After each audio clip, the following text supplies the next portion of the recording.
tumeumia hapa Kisii. Tumeona mambo yenye tujoiona hapa Kisii ya maandamano yenye tunaonaga mahali ingine.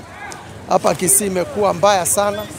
Sisi wana biashara tumeumia. Tuliamuka tukua na matarajio kuja kufanya biashara. Hatujapata kitu yoyote, tumerudi manyumbani bila chochote.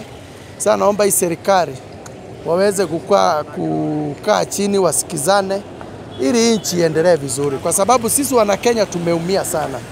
Na hii kitu inapo happen hivi, kama leo tuliamuka tukua na matarajio tufanye biashara zetu, tukete mambo zetu za kila siku, leo imeenda hivyo. Kila mtu ameumia, hakuna kitu tumepata nini.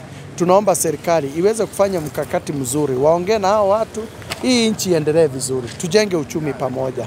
Hii mambo ya maandamano na manini iweze kuisha, kwa sababu kama hii Kisii yetu ya town ni Kisii ya biashara, Kisii nchi mzuri. Sasa leo tumeshinda, mambo ni matia gas, marisasi, manini, watu wengi wameumia. Wengine wameumia matia gas, wengine wameumia kimfuko kama sisi. So naomba serikali iweze kufanya kitu ya maana ili hii kitu isirudieke tena hapa Kisii.